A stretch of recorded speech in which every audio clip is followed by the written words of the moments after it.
Quand il sort, il fait des mots dehors, des semaines. Les jeunes passaient le temps à se promener, à agresser les gens. Il fumait la drogue. Il y avait mon ami dedans. C'est avec ces jeunes qui me promenaient. Je partais dans toutes les invitations, avec tous les risques qu'il faut en fait. Mais je reculais devant rien. Mais pourquoi? Qu'est-ce qui a provoqué ça? C'est un désir que j'avais. Elles ont entre 15 et 30 ans. Leur rêve, profiter de leur jeunesse. Mais il s'est très vite transformé en cauchemar. C'est moi aussi quelqu'un, il n'aime pas m'asseoir à la maison pour faire 2 minutes. Quand il m'assoit à la maison, comme si mon corps même ça me démange et puis en même temps je sors. C'est mon travail qui est là, il ne m'assoit pas à la maison. J'aime beaucoup me promener. Puis quand on se promène, on sort au maquis, dans les bars, tout ça. Sans consommer l'alcool, drogue, tout ça. C'est la cigarette, nous, avec mes camarades. Cette vie de débauche lui a coûté cher. À 19 ans, sa vie a été chamboulée lorsqu'elle est tombée enceinte.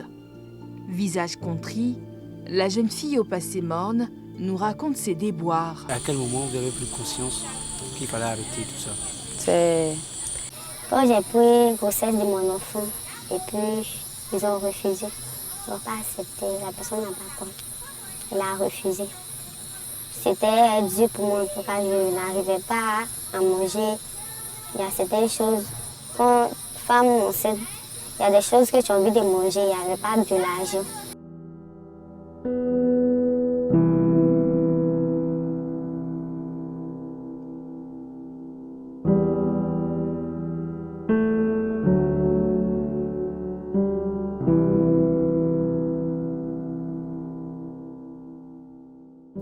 Selena, elle, a perdu sa virginité à l'âge de 14 ans.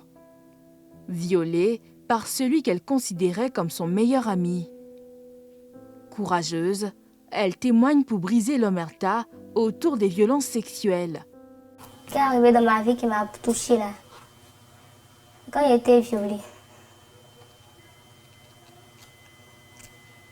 c'était un ami que je connaissais bien. C'est ça vraiment qui m'a beaucoup fait mal. Qu'est-ce qui s'est passé? C'était mon meilleur ami à qui je marchais. Il m'a violée. Mes parents n'ont jamais su. Mais qu'est-ce qui s'est passé où? J'étais allée chez lui à la maison. Mais comme j'avais l'habitude de partir là, donc je n'ai pas pensé à ça, quoi. Cette situation l'a conduite à une vie de débauche. À seulement 16 ans, Selena a connu plusieurs hommes dans le but de se venger. J'ai beaucoup pleuré. J'ai pleuré même. Puis après, je me suis dit que c'est que tous les hommes sont pareils. Cela a décidé aussi de me venger aussi, les hommes. Et puis j'attendais quand ils sont amoureux de moi, soit ils m'aimaient là. Et puis les laisser ensuite. Et ça a duré combien de temps? Ça a duré. Ça a duré. Et j'ai continué jusqu'à ce que j'arrive au refuge, jusqu'à mon refuge. Orpheline de père et de mère, elle a abandonné les études en 5e. Grâce à Mon Refuge, le centre d'accueil et de réinsertion sociale d'Assigny, elle renoue avec la joie de vivre. D'accord, mais est-ce qu'aujourd'hui, Mon Refuge vous a apporté quelque chose? Est-ce que vous avez le sentiment que tout ça, toute cette vengeance est partie? Oui. Parce qu'arrivé ici, ils m'ont dit que tout ça ne servait à rien. Que même si je continuais de vouloir me venger, ça n'allait pas arriver à quelque part. Au contraire, c'est moi-même qui détruisais ma vie. Et puis eux-mêmes, ils ne souffraient pas, c'est moi qui souffrais au contraire. Avec l'aide des accompagnatrices, tout ça, là, j'ai vu que c'était pas important, qu'ils devaient laisser ça et puis pardonner aussi. Je ne pense plus à ça. Il y a la joie, il y a eu des meufs, des amis, des parents, même ici. Même. Ce centre a permis à toutes ces jeunes filles désespérées de surmonter les épreuves. Que vous sentez que quelque chose a changé dans votre vie? Oui, même, quelque chose a changé. Parce que mon père, qui est parti en janvier, quand on nous a laissé, puis on est parti, mon papa dit que lui n'est pas sûr que moi, je vais terminer ma formation. Ça veut dire, moi, là, je vais terminer ma formation. Que quelque chose a changé en moi, que je ne suis pas devenue comme la même personne que celui qui était, que moi, je vais finir. Il dit, si moi, j'ai fini ma formation, il m'a promis un téléphone Android. Il dit, si j'ai fini ma formation, il va me donner le téléphone. Il dit, tu es sûr? Il dit, moi, je vais finir. Il dit, lui, il n'est pas sûr, qu'il va me renvoyer de suite là, qu'il est parti. Et ça, il dit, moi, j'ai fini ma formation. Donc, en tout cas, je suis fière de durer ici jusqu'en mai. Donc, je suis fière de moi-même. Mon refuge m'a apporté de la joie, comment aimer son prochain, comment marcher dans le droit chemin, pas prendre son temps à se vagabonder, pas faire des trucs, tout ça. Il va changer pour essuyer les larmes de ma mère parce que chaque jour, elle s'assoit, elle pense à moi, qu'elle pense que son enfant est devenu comme ça, elle pense son temps à pleurer, tout ça.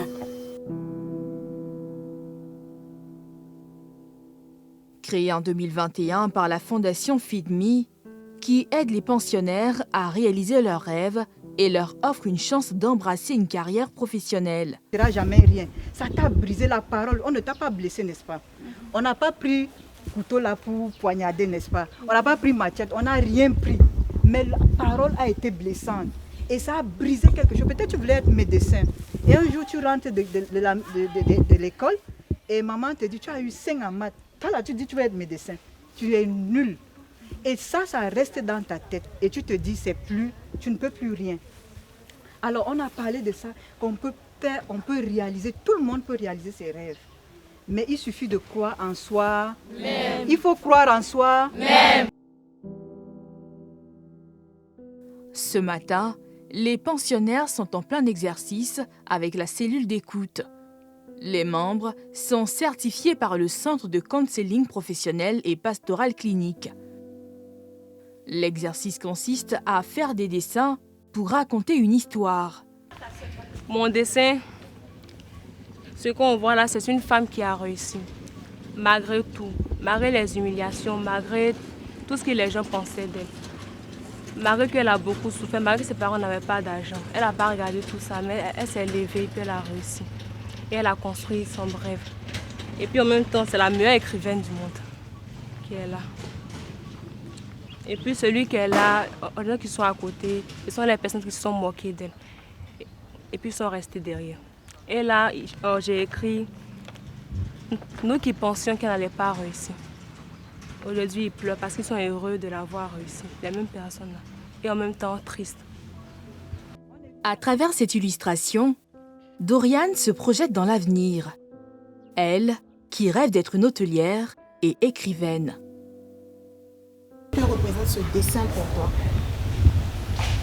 Pour moi, le dessin,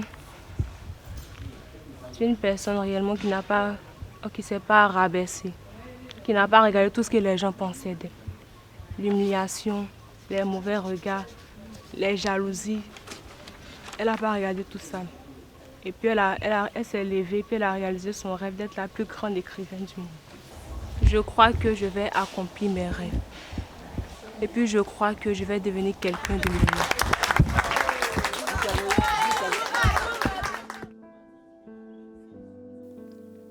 À la fin de la séance de dessin, les coachs échangent individuellement avec les pensionnaires pour comprendre leurs préoccupations.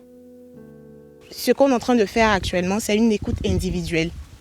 Donc, on essaie de les emmener elles-mêmes à parler de leur situation. Donc déjà, extérioriser la souffrance mentale. Elles vont proposer des solutions à leurs problèmes. On les aide à trouver des solutions pour leurs différents problèmes. Donc la cellule n'est pas là pour être directive, c'est-à-dire leur imposer leur choix ou ce qu'elles doivent faire de leur vie. Cet accompagnement psycho-spirituel aide les pensionnaires à guérir de leurs blessures intérieures. Je me sens apaisée, je me sens un peu libre parce que j'avais trop de tout dans mon cœur. Donc, à force de causer, puis notre accompagnatrice, Natacha, ça m'a permis d'être soulagée, je me sens bien. Quand elle vient, elle me demande comment ça se passe, je dis en tout cas ça va.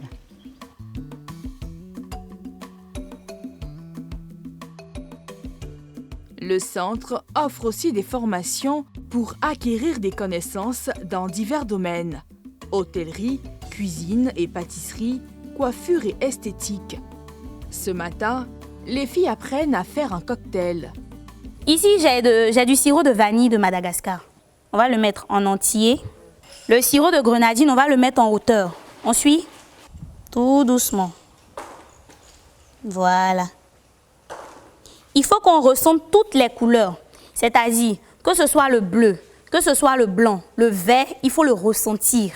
Je vais venir terminer avec ma tranche de citron que je vais bien poser. Vous avez un surprise. En 6 mois, elles suivent une formation de base dans une spécialité au choix. Le but, leur fournir les outils nécessaires pour qu'elles puissent embrasser une carrière professionnelle. Normalement, pour des professionnels, en 15 minutes ou 10 minutes, c'est bon. Mais pour des apprenants, des fois, on peut aller jusqu'à 30 minutes. Parce que la personne a besoin de mieux comprendre les étapes, mieux les saisir et puis pouvoir les enregistrer. Et pour s'assurer que les apprenantes ont bien assimilé le cours, l'une des pensionnaires est invitée à la table.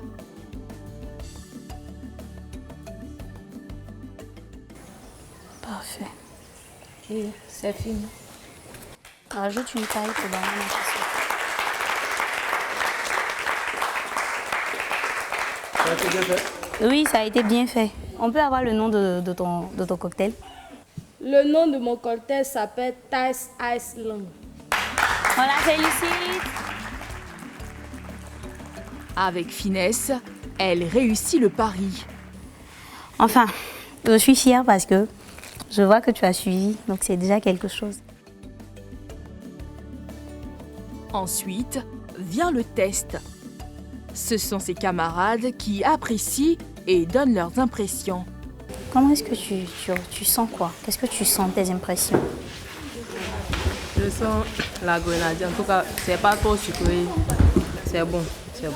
Ça donne un bon goût. Ça t'a rafraîchi au moins? Oui. D'accord.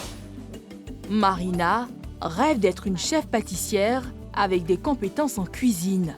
Moi, je fais pâtisserie, mais la cuisine me plaît beaucoup. Donc, j'essaie de faire. Bon, dans la cuisine, ce qui me passionne beaucoup, c'est les cocktails.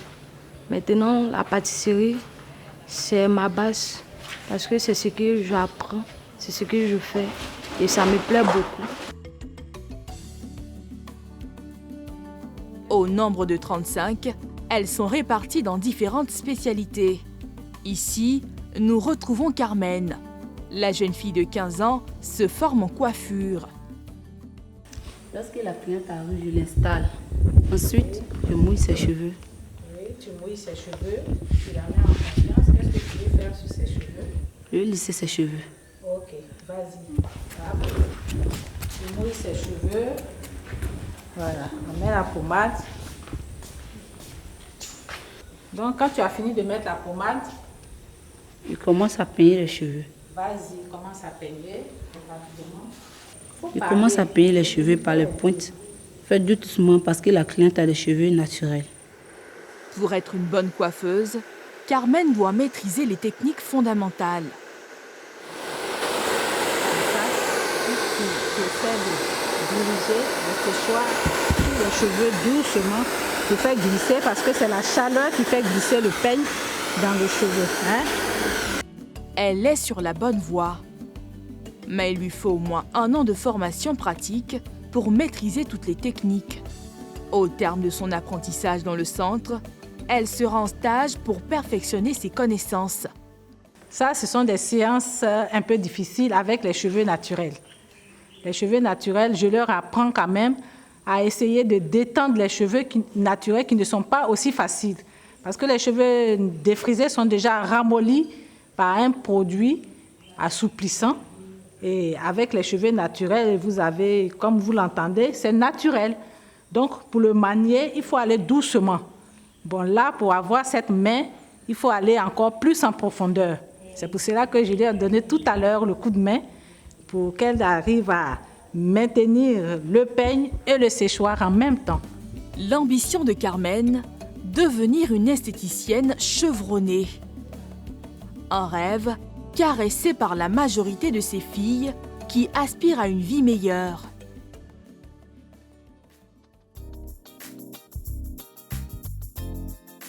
En 2 ans d'existence, le centre Mon Refuge a formé plus de 100 jeunes filles issues de familles vulnérables ou victimes d'abus.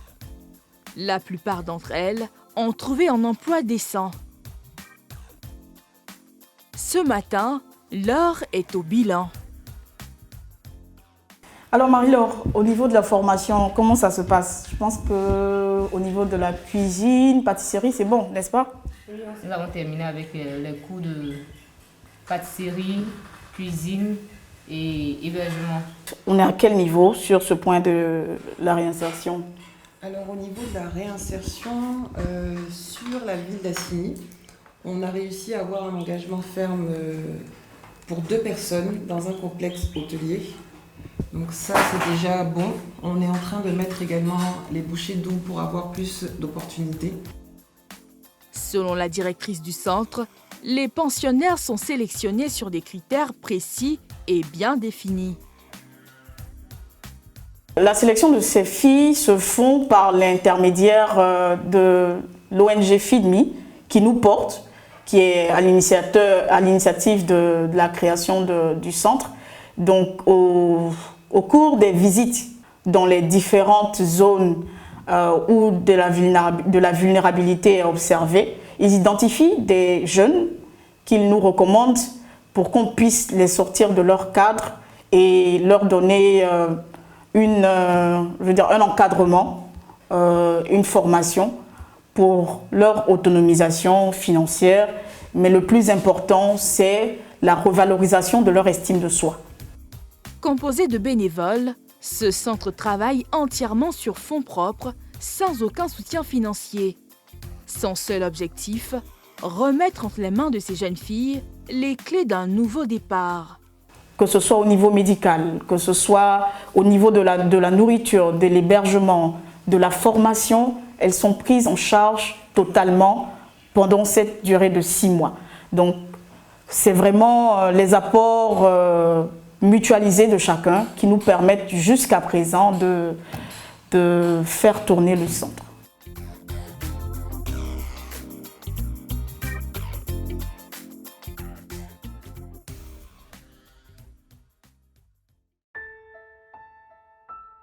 Le lendemain, nous quittons le centre pour Gonzagueville, dans la commune de Port-Bouët. Accompagnée d'une des pensionnaires, Honorine, venue rendre visite à sa mère après des mois de formation au centre.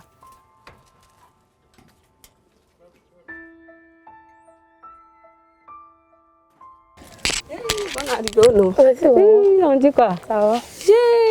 Bonne arrivée, bonne arrivée. Merci. Oui, tu as pris du poids de... Ah, bien, c'est bien, c'est bien. Je suis contente de te voir. Oui, ça va, maman. Donc c'est ici que tu vivais avant de partir?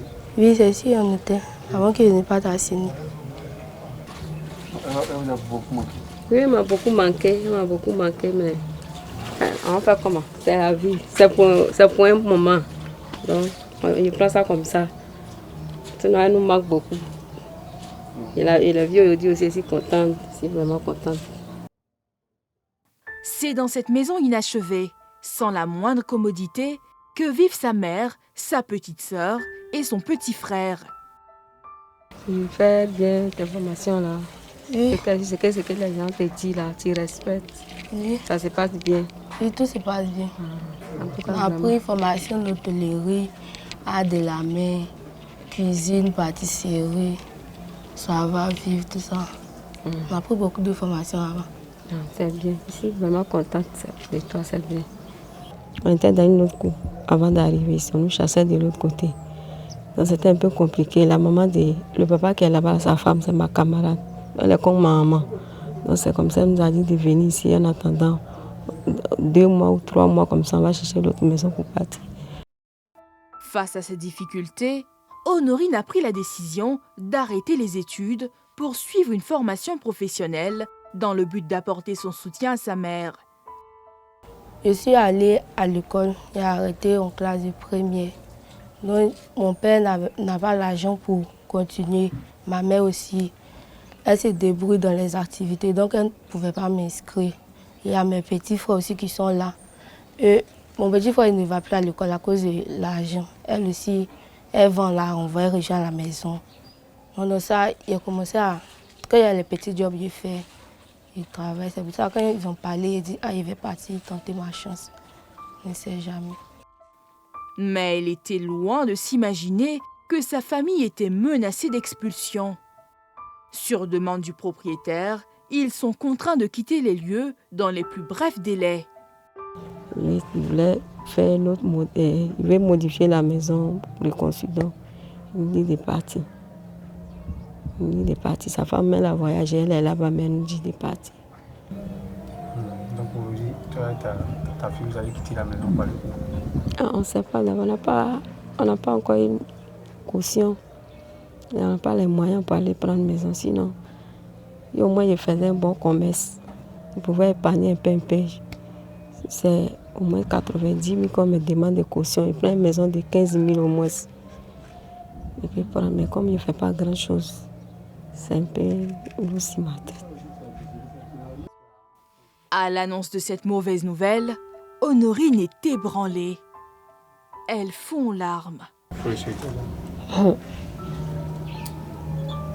Ça va aller. Je veux travailler dur pour pouvoir enlever ma famille dans la pauvreté. La famille dispose de quelques semaines pour libérer la maison. Faute de quoi, elle sera expulsée de force. Ces situations sont fréquentes parmi les pensionnaires car la majorité d'entre elles proviennent de milieux défavorisés.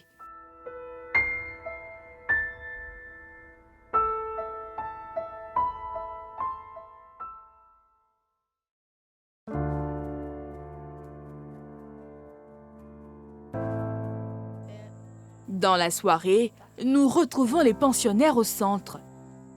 Comme chaque vendredi, elles attendent impatiemment de récupérer leur téléphone portable, confisqué durant les cours. Ce sont les téléphones des pensionnaires. Nous confisquons les téléphones pendant la semaine, tout au long de la semaine, c'est-à-dire du lundi jusqu'au vendredi, et les vendredis soirs, puisque c'est la soirée récréative et tout ça.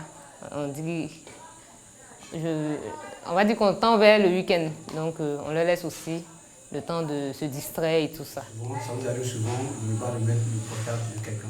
Oui, il arrive que certaines soient en faute. Et donc si elles ont eu à peut-être transgresser les règles que nous leur avons définies, voilà, en ce moment-là, nous leur confisquons leur téléphone, peut-être pour 2 semaines, 1 mois. Voilà. Au son de la clochette, les pensionnaires se précipitent pour être connectés à un nouveau monde.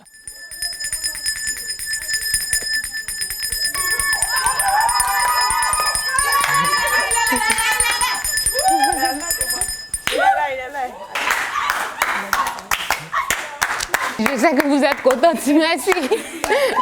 On va écouter, hein? Fidèle, Ange, Madame, Christelle, Jocelyne, Kouraogo. Madame Sanogo. C'est le moment idéal pour Jocelyne de prendre les nouvelles de sa mère et de son fils. Allô, ma chérie, on dit quoi? Ça va, bien joué. Ouais, voilà, moi. On dit quoi? Je sais pas. Pourquoi t'as voix comme ça? Non, je suis fatiguée. Et Christo? Il est là, ça va pas m'appeler si il vient chercher.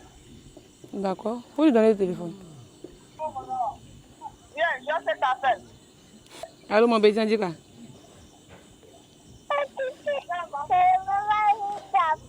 Tu dis quoi? T'es sapé. Un soulagement après une longue attente. La journée se termine sur une note de gaieté.